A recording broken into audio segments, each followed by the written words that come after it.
Okay madam, start చేయొచ్చా అండి? ఓం శ్రీ సద్గురుభ్యో నమః.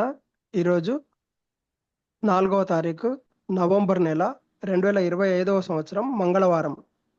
ఈరోజు మన గ్రంథము the commentaries on living part 3. ఈ గ్రంథంలో ఈరోజు ద సైకలాజికల్ రెవల్యూషన్ అనే సబ్జెక్ట్ మీద శ్రీ లక్ష్మీ మేడం గారు సత్సంగ భాషణం చేస్తున్నారు.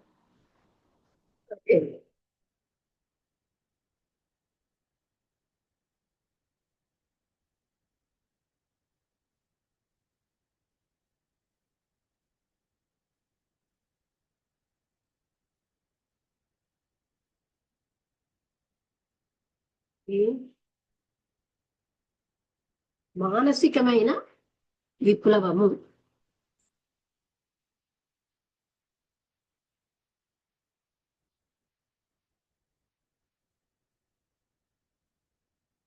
ట్రైన్ స్టార్ట్ అవ్వకముందు ఎంతో రణగణ ధ్వని ఉంది.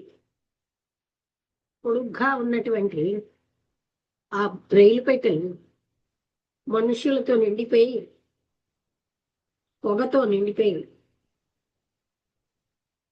ప్రతి ఫేస్ ఒక న్యూస్ పేపర్ తో కప్పబడుతుంది. లక్కీగా 1-2 సీట్స్ వేకెంట్ గా ఉన్నాయి. అది ఎలక్ట్రిక్ ట్రైను. వెంటనే అది ఆ పట్టణ పరిసరాలు దాటిపోయి వెళ్ళిపోయింది. హలో లక్ష్మి. హలో ఏంటి టాపిక్ ఇవాళ? Psychological revolution commentaries on living part 3లో. అదే తెలుసు. Psychological revolution. అక్కడ ఆ ట్రైన్ దాటిపోయింది. అంటే పట్టణ పరిసరాలు కూడా దాటిపోయి వెళ్ళిపోయింది. అది స్పీడ్ పుంజుకుంది. అది మామూలు ఖాళీ స్థలాల్లో కార్లు, బస్సులు, హైవే ఇవన్నీ దాటుతూ అదేమోని ఆ ట్రాక్స్ కి ప్యారలల్ గా వెళ్తుంది. అదేమో చాలా అందమంగా ఉంది, ఆకుపచ్చగా. ఆ హిల్స్ అన్ని రోల్ అవుతున్నట్టుగా అవెన్నో పురాతనమైనవి, చారిత్రాత్మకమైన పట్టణాలు. సూర్యుడు చాలా కాంతివంతంగా సౌమ్యంగా ఉన్నాడు, ఎందుకంటే ఇంకా స్ప్రింగ్ మొదలవుతుంది. అక్కడ పళ్ళ చెట్లన్నీ కూడా పింక్ కలర్ లో వైట్ గా ఉన్న పూల గుర్తులు ఇస్తున్నాయి.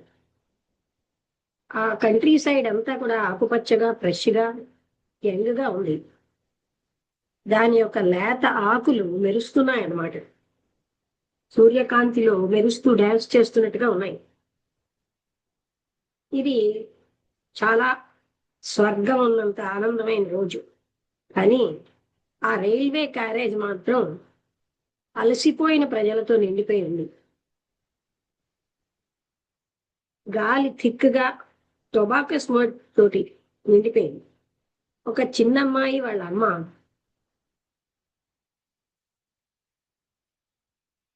అక్కడ mother was explain to her that she must not stare at strangers. అది అంటే ఐజిల్ అంటే ఒక చూడొచ్చు. అక్కడ ఏదో ఒక ఇంకో దాని మీద కూర్చున్నారు, సీట్ లేదనమాట. చూస్తాను ఒకసారి. ఏదో ఒక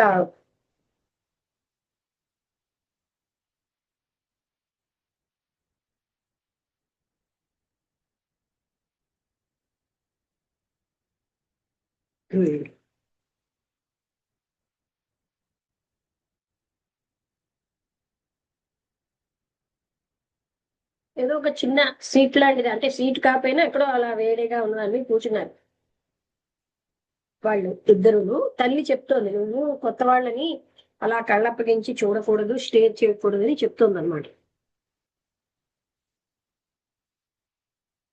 కానీ ఆ అమ్మాయి మాత్రం ఏ అటెన్షన్ పెట్టలేదు ఆ మాటలకి.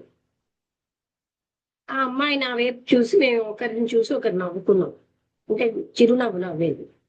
అప్పటి నుంచి ఆ పిల్ల చాలా సులువుగా ఉంది.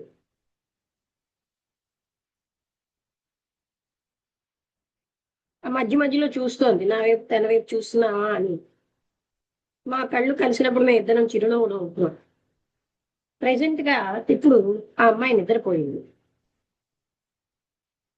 Read upon on the seat, ఆ సీట్ మీదే అలాగే పడుకుంది.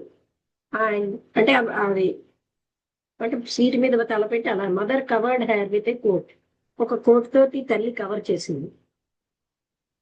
ఇది ఆ పాత్ గా అంటే ఆ మార్గం ద్వారా నడవడం చాలా బాగుంటుంది. పొలాలు మధ్యలో ఎంతో సౌందర్యము, క్లారిటీ ఉంది. దాని మధ్యలో నడుస్తుంటే ఎంతో బాగున్నట్టు ఉంటుంది. అక్కడ మంచి పేవ్మెంట్ ఉన్న రోడ్డుకి పక్క నుంచి ఆ వీళ్ళు నడుస్తూ ఉంటే ఆ పీపుల్ ఏమోని అంటే రైలు అలా వెళ్తూ ఉంటే పీపుల్ తల చేతులు ఊపుతున్నారు. పెద్దగా తెల్లగా ఉన్నటువంటి ఎద్దులు నెమ్మదిగా ఆ బళ్ళను లాగుతున్నాయి. అవి అక్కడ ఎరువు, ఇంకా కొంతమంది మనుషులు ఏమోని అంటే ఎరువుతో నిండిన బళ్ళని అవి లాగుతున్నాయి. మనుషులు వాటిని డ్రైవ్ చేస్తున్నారు. వాళ్ళేమో పాడుకుంటున్నారేమో, ఎందుకంటే వాళ్ళ నోర్లు తెరిచి ఉన్నాయి. వాళ్ళ ముఖాల నుంచి ఎవరైనా చూడొచ్చు, వాళ్ళు ఎంజాయ్ చేస్తున్నారు ఆ ఫ్రెష్ పొద్దున్న గాలిలో. మనుషులు, ఆడవాళ్ళు, మగవాళ్ళు ఆ ఫీల్డ్స్ లో తవ్వుతూ, మొక్కలు నాటుతూ, బీజాలు వేస్తూ కనబడ్డారు. నేను లాంగ్ గా ఉన్న ఆ ఐజిల్ అనేది ఏఐఎస్ఎల్ అంటే ఏదో అలాంటి దానికి నేను అక్కడ తిరుగుతున్నాను. హండ్రెడ్ ఆఫ్ ద లాంగ్ ఐజిల్ అంటే సీట్స్ ఆన్ బోత్ సైడ్స్. దానికి రెండు సైడ్లు అంటే ఖాళీ జాగా ఉంది, రెండు సైడ్స్ సీట్స్ ఉన్నాయి. Towards the head of the train అంటే ఆ ట్రైన్ యొక్క హెడ్ వైపుగా నేను కూడా నడుస్తున్నాను. అంటే లోపలే walking through the dining car and pass the kitchen. Dining car, kitchen కూడా ఆయన వెళ్ళారు. ఆయన డోర్ ఓపెన్ చేసి లగేజ్ వ్యాన్ లోకి వెళ్ళారు.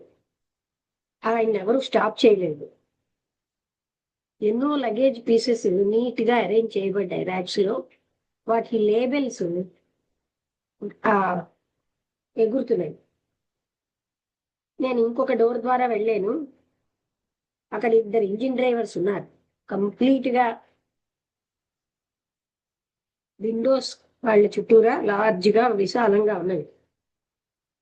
అన్అబ్స్ట్రక్టెడ్ వ్యూ, అందువల్ల ఏది కూడా అడ్డు లేకుండా చూడొచ్చు.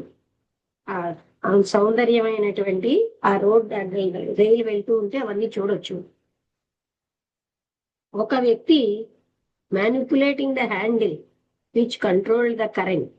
అతను ఏం చేస్తున్నాడంటే ఆ హ్యాండిల్ ని ఆ కరెంట్ అంటే అది కంట్రోల్ చేసేదాన్ని పట్టుకున్నాడు. And in front of him, ఆయన ఎదురుగుండా రకరకాలైన మీటర్స్ ఏవో ఉన్నాయి. ఇంకొక ఆయన వాచ్ చేస్తున్నాడు, లీజర్లీగా స్మోక్ చేస్తున్నాడు. తన సీట్ ఇచ్చాడు. ఆయన ఒక స్టూల్ మీద కూర్చుని నా వెనకాల కూర్చున్నాడు. ఆయన ఎక్కువగా ఏ విషయంలో ఉన్నాడంటే నేను కూర్చోవాలని. ఆయన ఎన్నో రకాల ప్రశ్నలు అడగడం మొదలెట్టాడు. ఆ క్వశ్చన్స్ మధ్యలో హిల్ టాప్స్ అంటే ఆ హిల్ యొక్క చివరిలో ఉన్న చిన్న చిన్న ఆ బిల్డింగ్స్ లా అంటే అవి చూపిస్తున్నారు అనమాట. మధ్య మధ్యలో కొన్ని శిథిలాలు అయిపోయి ఇంకా కొన్ని భద్రంగా ఉంచబడ్డాయి. ఆయన వివరిస్తున్నాడు అక్కడ ఉన్నటువంటి ఎర్రగా ఆకుపచ్చగా ఉన్న లైట్స్ అంటే అర్థమేమిటి. ఆయన వాచ్ని పుల్ చేసి సరి అయిన టైంలో ఉన్నావా లేదా, స్టేషన్ చేరుతున్నావా లేదా చూస్తున్నారు. ఆ స్పీడ్ ఏంటి, 100-110 కిలోమీటర్ల మధ్యలో ఉంది. అక్కడ వంపులు అన్నిటితోటి జెంటిల్ గా ఉన్న స్లోప్స్, బ్రిడ్జెస్ మించి లాంగ్ స్ట్రైట్ గా అది వెళ్తుంది ఆ ట్రైన్. మేము 110 కంటే ఎక్కువ స్పీడ్ వెళ్ళలేదు.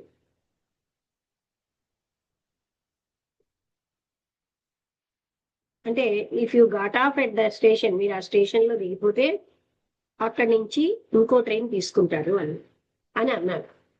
మీరేమో ఆ టౌన్ కి ఒక ఫేమస్ సెయింట్ పేరుతో ఆ టౌన్ కి పేరుంది. క్రాషింగ్ ఓవర్ ద స్విచెస్, ఆ స్విచెస్ అవి నొక్కి హట్లింగ్ పాస్ట్ స్టేషన్స్ విత్ నేమ్స్.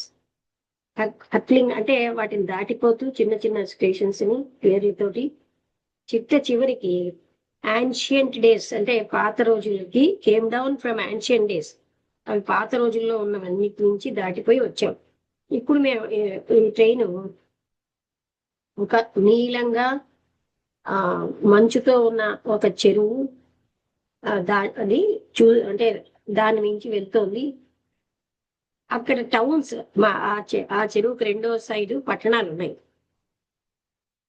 అక్కడ ఒక ప్రసిద్ధి చెందిన యుద్ధం అయింది. దాని ఫలితంగా ఆ fate of A whole people had depended, అంటే దాని మీదనే అక్కడ ఉన్న ప్రజల యొక్క అదృష్టం ఆధారపడి ఉందండి. వెంటనే ఆ లేక్ దాటేశారు. వ్యాలీ నుంచిను అరౌండ్ ద కర్వింగ్ హిల్స్ అంటే వంపు తిరిగినటువంటి ఆ కొండల నుంచి వెళ్తున్నారనమాట.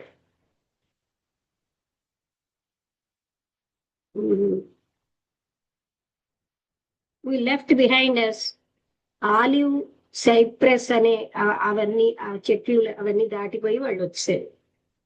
And found ourselves in a more rugged country, అంటే రప్పుగా ఉన్న ఒక దగ్గరికి వచ్చారు. ఆ మనిషి నా వెనకాల ఏమిటి అనౌన్స్ చేశారంటే ఆ మడ్డీ రివర్ పేరు చెప్పారు, అంటే బురదతో ఉంది. మేమేమో దాని పక్క నుంచి వెళ్తున్నాం. అది ఎంతో చిన్నగా జెంటిల్ గా ఉంది. అంత ఎంతో ఫేమస్ అంటే సెలయర్. ఇంకొక వ్యక్తి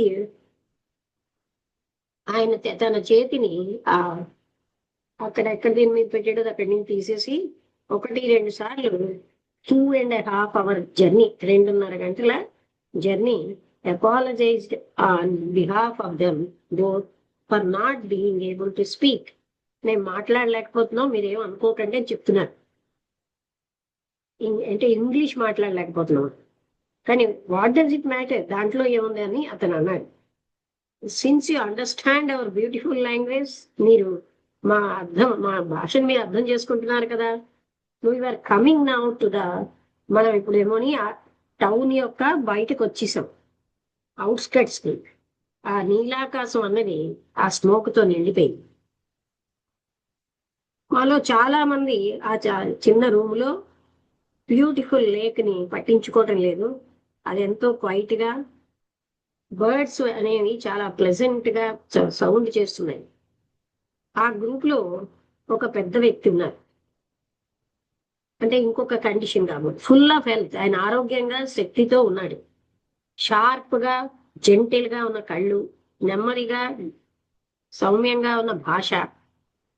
ఆయన చాలా ఆసక్తితో ఉన్నాడు, అంటే ఆతురతతో మాట్లాడాలని. మిగతా వాళ్ళు సైలెంట్ గా ఉండిపోయారు. అవసరము అన్నప్పుడు వాళ్ళు జాయిన్ అవుతారు.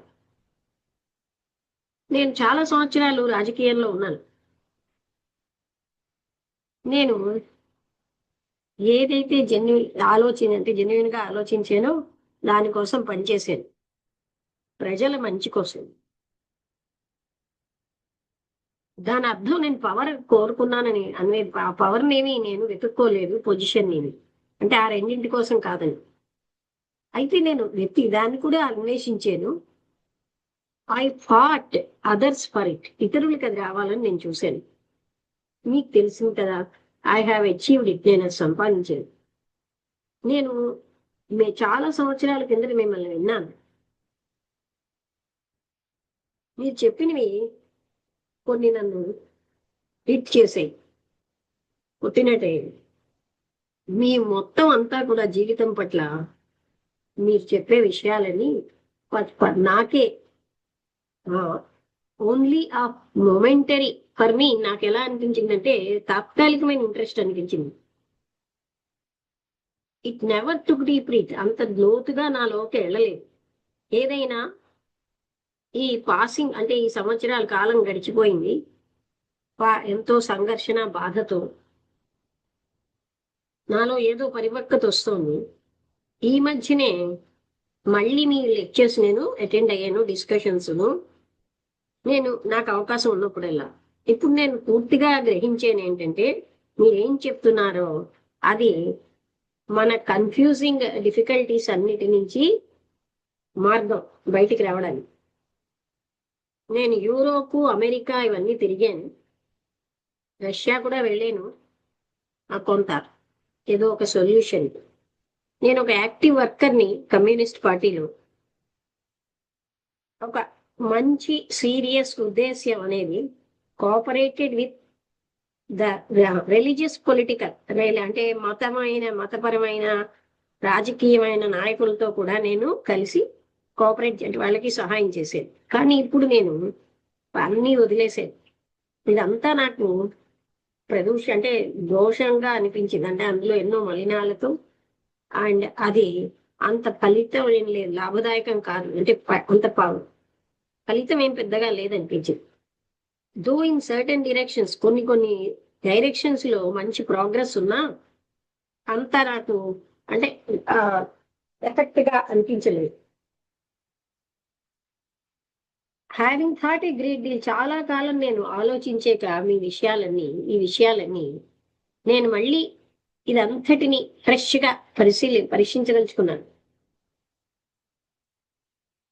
ఇప్పుడు నేను ఏమనుకుంటున్నానంటే, కొత్తది క్లియర్ గా ఉన్నదానికి నేను సంసిద్ధంగా ఉన్నాను అనుకుంటున్నాను.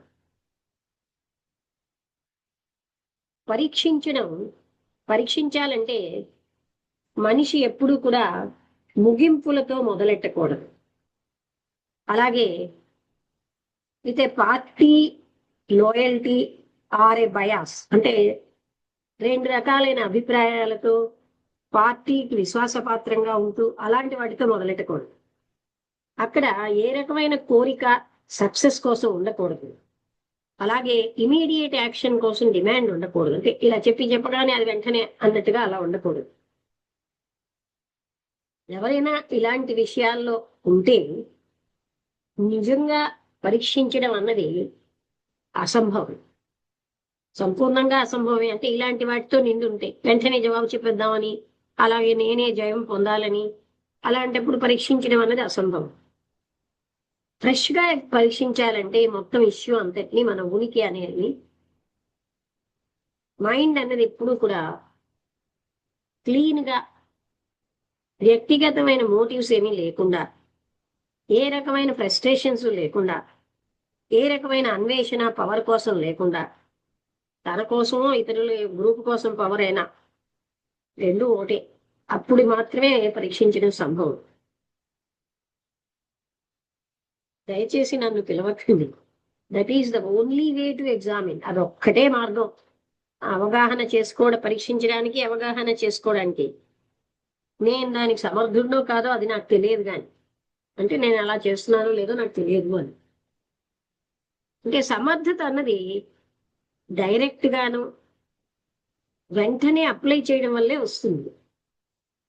ఎన్నో రకాలైనటువంటి క్లిష్టమైన విషయాలని ఉనికిలో, అంటే మనకి ఉన్న వాటిని చూడాలంటే, పరీక్షించాలంటే మనం ఏ రకమైన ఫిలాసఫీకి కమిట్ అయిపోకూడదు, ఏ రకమైన ఆదర్శాలకి, ఏ రకమైన ఆలోచన విధానానికి, ఏ రకమైన పద్ధతికి మనం అంకితం అవ్వకుండా ఉన్నప్పుడే అది చూడగలం, పరీక్షించగలం.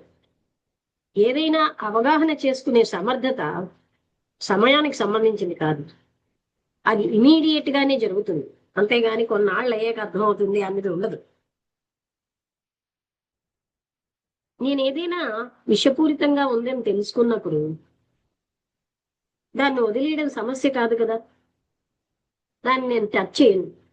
అదే విధంగా ఏ రకమైన కన్క్లూషన్ అయినా కంప్లీట్ ఎగ్జామినేషన్ అడ్డుతోందని, సమస్య యొక్క జీవితంలో సమస్యల్ని పూర్తిగా పరీక్షించడాన్ని అడ్డుతున్నదని తెలిస్తే అన్ని రకాలైన కన్క్లూషన్స్, వ్యక్తిగతమైనవి, సామూహికమైనవి, అవన్నీ పడిపోతాయి.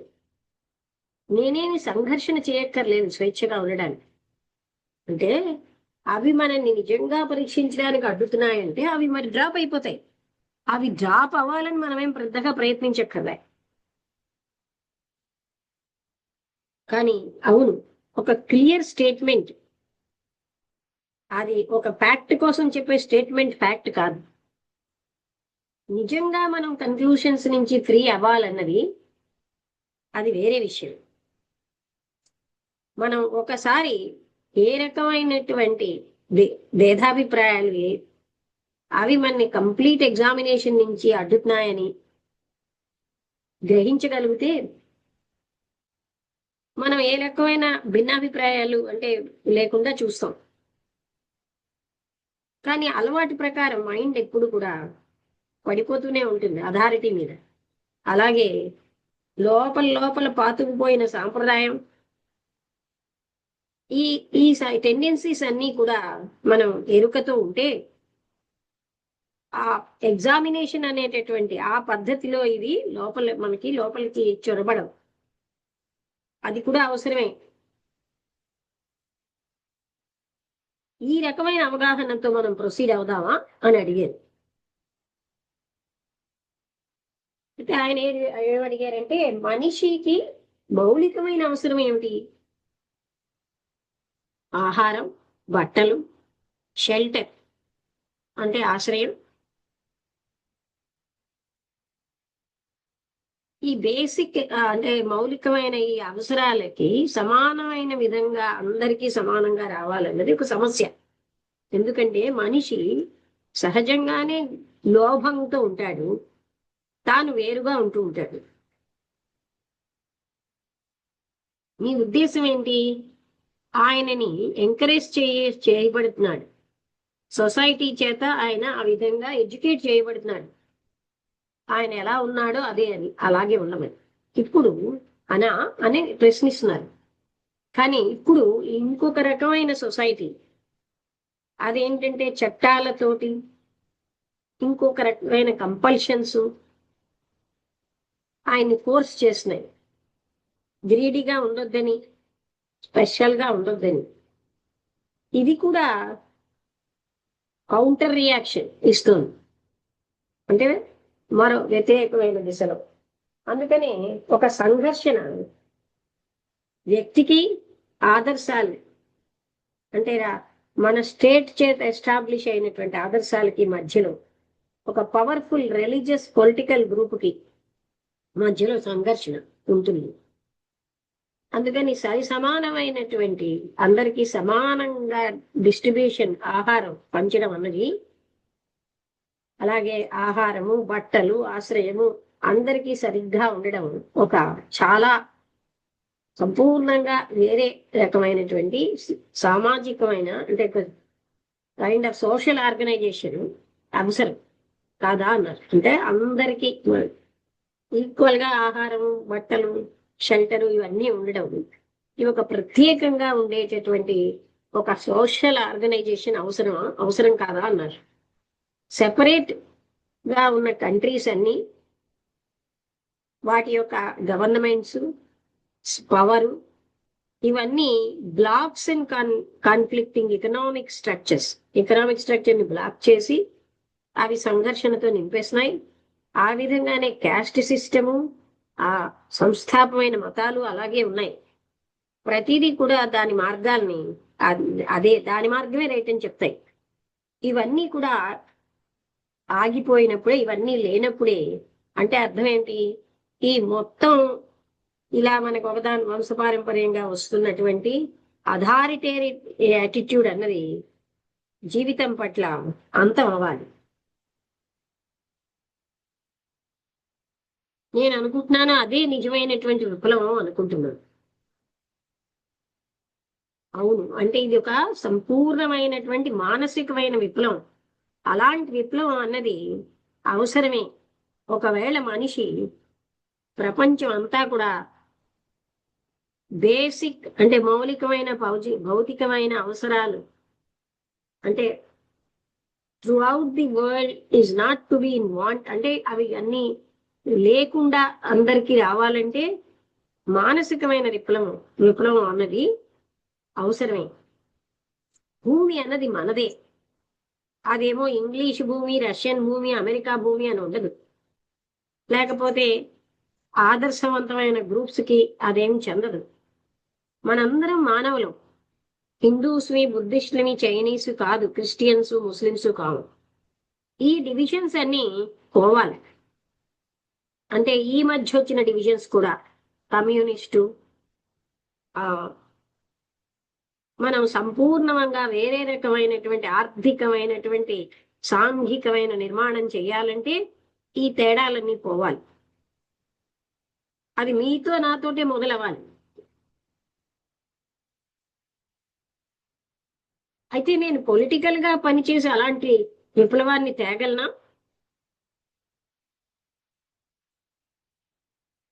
యాక్టింగ్ పొలిటికల్లీ అని అంటున్నారే, పొలిటికల్ గా పనిచేసేని, దాని అర్థం ఏమిటి? ఈ పొలిటికల్ యాక్షన్ అన్నది అది ఏదైనా టోటల్ యాక్షన్, మనిషి యొక్క సంపూర్ణమైన పనికి అది వేరేగా ఉందా దానికంటే? అందులో భాగమా? అంటే రాజకీయమైన యాక్షన్ నా అర్థం ఏమిటంటే గవర్నమెంట్ లెవెల్లో యాక్షన్. అంటే చట్టాలు, ఆర్థికమైనటువంటి అడ్మినిస్ట్రేషన్ మొదలైనవన్నీ అన్నారు. తప్పనిసరిగా పొలిటికల్ యాక్షన్ అన్నది ఒకవేళ టోటల్ యాక్షన్, మనిషి యొక్క టోటల్ యాక్షన్ కి కంటే భిన్నంగా ఉంటే మొత్తం మనిషి యొక్క హోల్ బీయింగ్ అంతటిని పట్టించుకోకుండా ఉంటే ఆయన యొక్క భౌతికమైన స్థితి అది కేవలంగా బాధాకరంగానే ఉంటుంది. ఇంకా ఫర్దర్ కన్క్లూషన్స్ దుఃఖాన్ని తెస్తుంది. ఇప్పుడు జరుగుతున్నది అదే ఈ ప్రపంచంలో ప్రెసెంట్ టైంలో. మనిషి ఆయన అన్ని సమస్యలతో ఒక సంపూర్ణమైన హ్యూమన్ బీయింగ్ గా ఉండలేడా?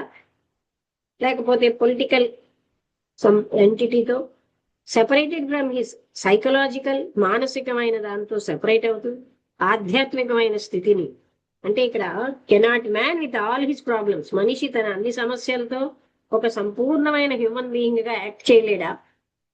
ఒక పొలిటికల్ ఎంటిటీ అనో లేకపోతే అలాగా అంటే విడదీసుకొని సెపరేట్ చేసుకున్నట్టు కాకుండా సంపూర్ణంగా యాక్ట్ చేయలేడా? ఆధ్యాత్మిక స్థితినో మానసిక స్థితినో అలా విడగొట్టుకోకుండా ఒక చెట్టు అన్నది దాని మూలం, దాని ట్రంక్, దాని యొక్క అంటే కాండం, శాఖలు, ఆకులు, పుష్పాలు, ఏ యాక్షన్ అయినా అవగాహన అవ్వకుండా ఉన్నదనుకోండి,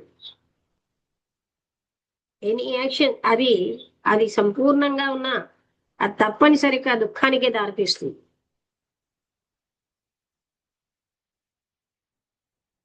ఉండేది ఏంటంటే సంపూర్ణమైన మానవ యాక్షనే ఉంటుంది. పొలిటికల్ యాక్షన్ అని, రిలీజియస్ యాక్షన్ అని, ఇండియన్ యాక్షన్ అని అలా ఉండదు. యాక్షన్ అనేది ఏదైతే సెపరేట్ గా ఉందో, ముక్కలుగా ఉందో, అది ఎప్పుడు కూడా సంఘర్షణకి లోపల బయట కూడా సంఘర్షణనే తెస్తుంది.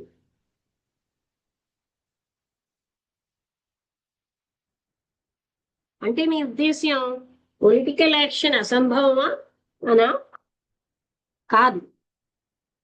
టోటల్ యాక్షన్ ని అవగాహన చేసుకోవడం పొలిటికల్, అలాగే విద్యాపరమైన లేకపోతే మతపరమైన యాక్టివిటీని అది అడ్డదు. అవేవి కూడా సెపరేట్ యాక్టివిటీస్ కాదు, అవన్నీ కూడా ఆ యూనిటరీ ఏకైక ప్రాసెస్ లో భాగమే. అది డిఫరెంట్ డైరెక్షన్స్ లో ఎక్స్ప్రెస్ అవుతున్నాయి. ఇక్కడ ముఖ్యమైనది ఏమిటి అంటే యూనిటరీ ప్రాసెస్, అంటే హోలిస్టిక్ గా అంతటినీ అంటే అంటే ఇలా ముక్కలు ముక్కలుగా కాకుండా హోల్ యాక్షన్ అన్నమాట, టోటల్ యాక్షన్. ఏమిటి ఇక్కడ ముఖ్యము అంటే అలాంటి సెపరేట్ పొలిటికల్ యాక్షన్ కాదు. అది ఎంత బాగా మనకి బెనిఫిషియల్ గా కనబడినా, పొలిటికల్ యాక్షన్ ఎంత బెనిఫిషియల్ గా కనబడినా యూనిటరీ ప్రాసెస్ ముఖ్యం. కానీ ఒక్క పొలిటికల్ యాక్షన్ అలాగా విడదీయడం, ఆ వేరువేరుగా చేయడం అది ఇప్పుడు కూడా కాదు ఇక్కడ అవసరం. మీరు చెప్పేదేదో నాకు అర్థం అవుతుంది అనిపిస్తుంది. నాకు మనిషిని సంపూర్ణంగా అవగాహన చేసుకోవడం అన్నది ఉంది. నాకు నేనుగా నా అటెన్షన్ అన్నది డిఫరెంట్ డైరెక్షన్స్ లో ఉంది, అవసరమైన different. But all my actions, నా యాక్షన్స్ అన్ని direct relation to the whole కి సంబంధించి ఉన్నాయి. ఏదైతే సెపరేటివ్ గా డిపార్ట్మెంటలైజ్ అయిపోయిందో అది ఎప్పుడు కూడా సంక్షోభమైన ఫలితాలను ఇస్తుంది. ఇప్పుడు నేను అది గ్రహించుతున్నాను. ఇదంతా చూసాక ఒక రాజకీయవేత్తగా కాదు, ఒక మానవుడిగా నా అవుట్లుక్ జీవితం పట్ల సంపూర్ణంగా మారిపోయింది. నేను ఇప్పుడు ఏ దేశానికి చెందను, ఏ పార్టీకి చెందను, ఏ పర్టికులర్ మతానికి చెందను. నాకు భగవంతుడిని తెలుసుకోవాలి. నాకు ఆహారం ఎంత అవసరమో, బట్టలు ఎంత అవసరమో, ఆశ్రయం ఎంత అవసరమో, అలాగే మిగతా వాటిని వదిలేసి ఒక్కటే నేను వెతుకుతే నా అన్వేషణ అన్నది రకరకాలైనటువంటి డిజాస్టర్స్ కి, అంటే కన్ఫ్యూషన్ కి దారితీస్తుంది, అంటే వినాశనానికి. అవును, పాలిటిక్స్, మతము, విద్య అవన్నీ కూడా ఒకదాంతో ఒకటి అంతర్గత సంబంధం కలిగి ఉన్నాయి.